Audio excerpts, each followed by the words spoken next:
अगर आपकी इनकम 4 लाख रुपए के अंदर है तो आपको कोई भी टैक्स देना नहीं पड़ेगा। अगर आपकी इनकम 4 लाख रुपए से 8 लाख रुपए के बीच है तो आपको 5% का टैक्स देना पड़ेगा। अगर आपकी इनकम 8 लाख रुपए से 12 लाख रुपए के बीच है तो आपको 10% का टैक्स देना पड़ेगा। अगर ऐसा है तो ऐसा क्यों कहा जा रहा है कि अगर आपकी इनकम 12 लाख रुपए के अंदर है तो आपको कोई भी टैक्स देना नहीं पड़ेगा? और अगर ऐसा है तो क्या अगर आपकी इनकम 12 लाख रुपए से एक भी रुपए एक्स्ट्रा है तो आपको पूरा टैक्स देना पड़ेगा? स्टैंडर्ड डिडक्शन क्या होता है, रिबेट क्या होता है, मार्जिनल टैक्स रिलीफ क्या होता है? इस साल के बजट के ऐलान के बाद आपके मन में भी ऐसे कुछ सवाल आते होंगे। तो आज इस वीडियो में मैं आप सभी को इन सारे सवालों के जवाब देने वाला हूं। तो आइए जानते हैं इस साल के नए टैक्स रूल के बारे में। मैं अभिनव स्वागत करता हूं आप सभी को हमारे चैनल चलो सीखो में। आइए जानते हैं। अब देखिए, भारत में दो अलग अलग टाइप के लोग हैं जो टैक्स पेयर्स है, यानी कि टैक्स पे करते हैं। एक है सैलरीड इंडिविजुअल, यानी कि जो सैलरी वाले हैं, और एक है नॉन सैलरीड इंडिविजुअल्स, यानी कि जो बिजनेस वाले हैं। अब आज की डेट में जो हाइप बना हुआ है, जो आपको बहुत ज्यादा सुनने को मिल रहा है कि अगर आपकी इनकम 12 लाख रुपए तक है तो आपको एक भी रुपया टैक्स पे नहीं करना पड़ेगा। अब इसका मतलब यह है कि आपकी इनकम 12 लाख रुपए तक ही है, यानी कि उससे ज्यादा नहीं है। अगर आपकी इनकम 13 लाख या 14 लाख या 15 लाख रुपए है तो उसमें आपको टैक्स पे करना पड़ेगा। कितना पे करना पड़ेगा इस वीडियो में धीरे धीरे मैं आप सभी को बताने वाला हूं।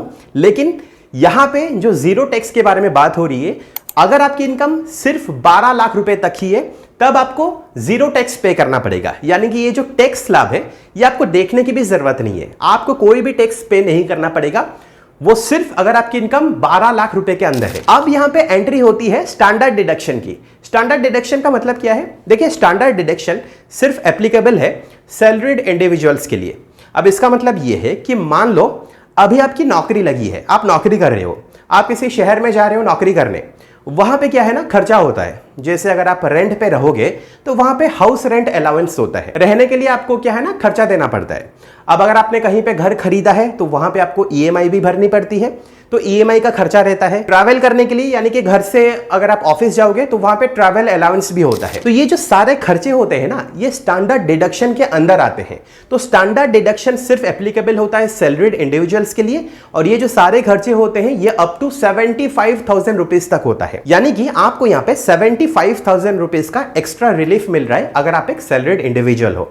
यानी कि यहाँ पे आपकी जो लिमिट थी वो 12 लाख रुपए की थी, प्लस 75,000 आप कर दो, यानी कि 12,75,000 रुपए तक अगर आपकी इनकम है तो यहां पे आपको एक भी रुपया टैक्स देना नहीं पड़ेगा। पर अगर आप एक नॉन सैलरीड इंडिविजुअल हो, बिजनेस वाले हो, सेल्फ एम्प्लॉयड हो, यहां पे आपको स्टैंडर्ड डिडक्शन नहीं मिलेगा और आपकी जो लिमिट होगी वो सिर्फ 12 लाख रुपए ही होगी। अब क्वेश्चन ये है कि ये जो नया टैक्स स्लैब है ये कब एप्लीकेबल होगा? तो ये एप्लीकेबल तब होगा जब आपकी जो इनकम है ये लिमिट से ज्यादा है। मतलब अगर आप एक सेल्फ एम्प्लॉयड हो, बिजनेस वाले हो, तो अगर आपकी इनकम 12 लाख रुपए से ज्यादा है तो तब टैक्स एप्लीकेबल होगा। और अगर आप एक सैलरी वाले हो तो अगर आपकी इनकम 12,75,000 रुपए से ज्यादा है तो यहां पे नए टैक्स स्लैब के अनुसार आपको टैक्स पे करना पड़ेगा। अब कितना पे करना पड़ेगा? तो यहां पे आप देख सकते हो अप टू 4 लाख रुपीज आपको कोई भी टैक्स देना नहीं पड़ेगा। 4 से 8 लाख के बीच आपको 5% का टैक्स देना पड़ेगा। 8 से 12 के बीच आपको 10% का देना पड़ेगा। 12 से 16 के बीच आपको 15% का देना पड़ेगा। 16 से 20 के बीच आपको 20% का देना पड़ेगा और 20 से 24 के बीच आपको 25% का टैक्स देना पड़ेगा।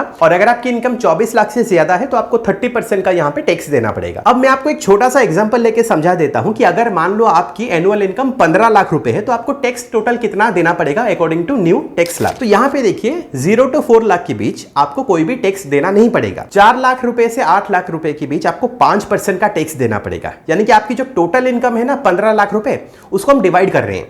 तो 4 लाख से 8 लाख के बीच यहां पे टोटल 4 लाख, इसके ऊपर आपको 5% का टैक्स देना है, यानी कि 20,000 रुपए आपको पे करना है। 8 लाख रुपए से 12 लाख रुपए के बीच आपको 10% टैक्स पे करना है, यानी कि 4 लाख के ऊपर आपको 10% 40,000 रुपए आपको पे करना है। अब आखिरी के यहां पे कितने रुपए बच रहे हैं? 3 लाख रुपए बच रहे हैं। 12 से 15 में आपको जो टैक्स पे करना पड़ेगा वो 15% का देना पड़ेगा, यानी कि 3 लाख रुपए का जो 15% होता है वो 45,000 रुपए है। तो टोटल यहां पे जो टैक्स पे करना पड़ रहा है वो है 1,05,000 रुपए। लेकिन यहां पे आपको ध्यान रखना है 15 लाख रुपए के ऊपर आपको 75,000 रुपीज का स्टैंडर्ड डिडक्शन भी मिल रहा है अगर आप एक सैलरी वाले हो। यानी कि यहां पे आपकी टोटल इनकम 15 लाख रुपए नहीं है, टोटल इनकम आपकी है 14,15,000 25,000 रुपए। तो आखिरी के जो 3 लाख रुपए मैंने कैलकुलेट किए हैं, यहां पे आपको 75,000 रुपीज डिडक्ट करना है, यानी कि 2,25,000 के ऊपर आपको 15% का टैक्स देना है। लेकिन अगर आप बिजनेस वाले हो तो टोटल आपको 15 लाख रुपए के ऊपर ही टैक्स पेमेंट करना है। अब यहां पे एक बहुत ही इंटरेस्टिंग चीज है, मान लो आपकी इनकम 12 लाख रुपए है और मैं स्टैंडर्ड डिडक्शन को साइड में रख रहा हूं।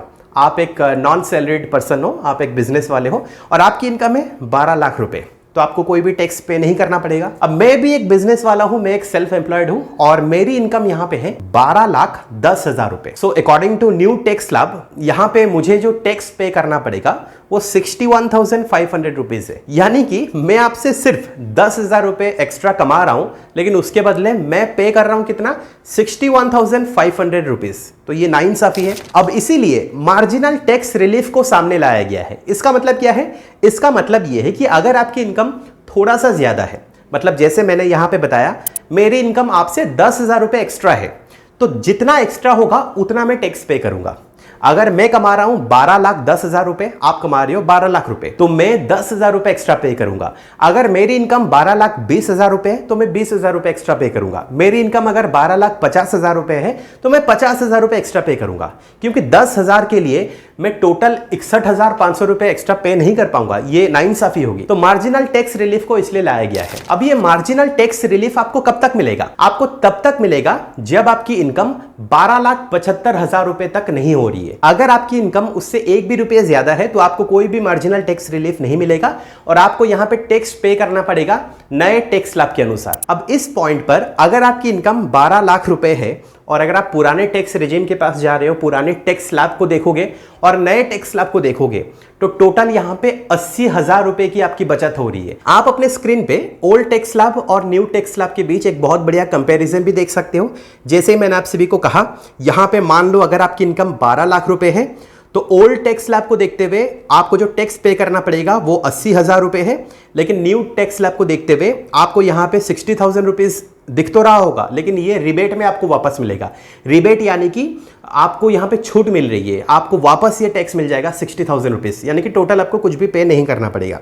मान लो अगर आपकी इनकम 13 लाख रुपए है तो यहां पे ओल्ड टैक्स स्लैब को देखते हुए आपको जो टैक्स पे करना पड़ेगा वो 1 लाख रुपए पे करना पड़ेगा, लेकिन न्यू टैक्स स्लैब में आपको 75,000 रुपीज पे करना पड़ेगा, यानी कि यहां पे आपकी 25,000 रुपए की बचत हो रही है। वहीं पर अगर आपकी इनकम 15 लाख रुपए है तो आपको ओल्ड टैक्स स्लैब में 1.4 लाख रुपीज टैक्स पे करना पड़ेगा, न्यू टैक्स स्लैब में आपको 1.05 लाख रुपीज पे करना पड़ेगा, यानी कि टोटल आपकी 35,000 रुपए की बचत हो रही है। अब अगर आपकी इनकम 24 लाख रुपए है तो 24 लाख रुपए में आपको ओल्ड टैक्स स्लैब के अनुसार 4,10,000 रुपए टैक्स पे करना पड़ेगा, वहीं पर न्यू टैक्स स्लैब को देखते हुए आपको सिर्फ 3 लाख रुपए ही पे करना पड़ेगा। तो यहां पे आपकी 1,10,000 रुपए की बचत हो रही है। आई होप आपको इस वीडियो से नए टैक्स रूल के बारे में कुछ ना कुछ जानकारी जरूर मिली है। आप मुझे नीचे कमेंट सेक्शन पे जरूर बताएगा कि ये जो नया टैक्स स्लैब लाया गया है ये कितना असरदार है। अगर आपको ये वीडियो पसंद आई है तो आप इस वीडियो को लाइक कीजिए और अपने दोस्तों के साथ ज्यादा से ज्यादा शेयर जरूर करें। अगर आपको फाइनेंस से रिलेटेड, अर्निंग से रिलेटेड वीडियोस देखना पसंद है तो आप हमारे चैनल को जरूर सब्सक्राइब करें, क्योंकि मैं ऐसे इंटरेस्टिंग वीडियोस आप सभी के सामने लाते रहता हूं। अगर आपको कोई इंटरेस्टिंग टॉपिक चाहिए नीचे कमेंट सेक्शन पे जरूर बताएगा, मैं उसके ऊपर जरूर एक वीडियो बनाऊंगा। मिलता हूं अगले वीडियो में एक और इंटरेस्टिंग टॉपिक के साथ। फिलहाल के लिए वीडियो में इतना ही। देखने के लिए बहुत बहुत शुक्रिया।